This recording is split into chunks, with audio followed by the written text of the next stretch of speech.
Watagari Ola arara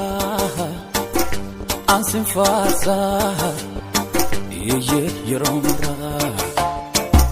Kulkuluda Kamudran kami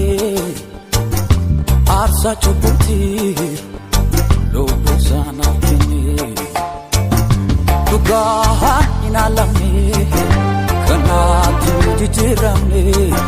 Jesus kulkuluda Tisija mudan kami Tugaha inalami Kanatu jijirami Jesus kulkuluda Tisija mudan kami Kulkuluda adi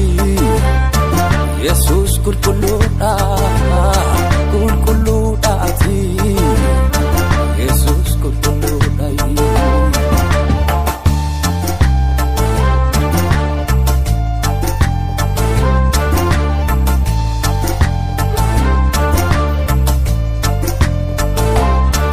Jirenya ko Jesus ulfadu ati ulfadu ati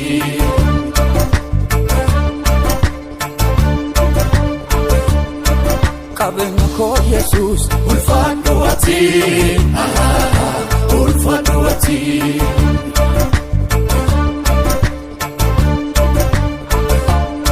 Waisa ko Jesus ulfadu ati ulfadu ati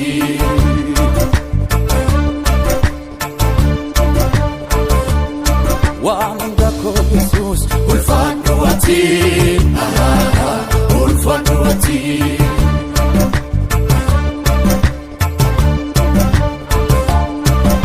Tugaha inalami Kanatu jijirami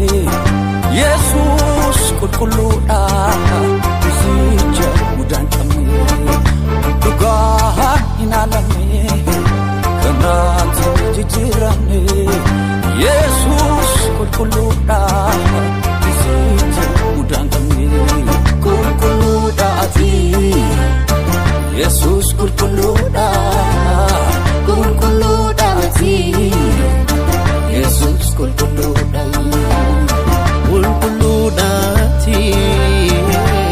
Kulkuluda Kulkuluda mate Jesus kulkuluda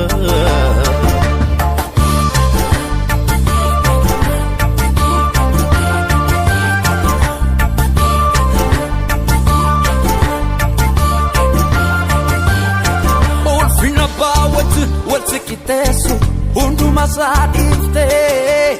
ana fabagitu dinu matiru balesu daflufte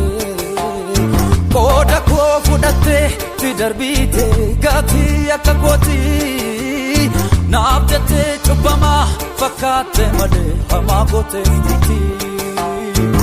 ajela ati Ulfina bawajin walsikitesu undu masadiste Ana fapagitu dinu majiru balesu daflufte Koda ko fudate tidarbite gati akagoti nafjate chubama fakate male hamagote fiti Kajela mate Mausi hamesu silayu Atadesa kabdu harayu Atadesa kabdu bolu Mausi hamesu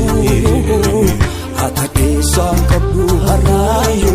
Atadesa kabdu bolu Kulkuluda ati Jesus kulkuluda Kulkuluda ati Jesus kulkuluda Kulkuluda mate Jesus kulkuluda Kulkuluda mate Jesus kulkuluda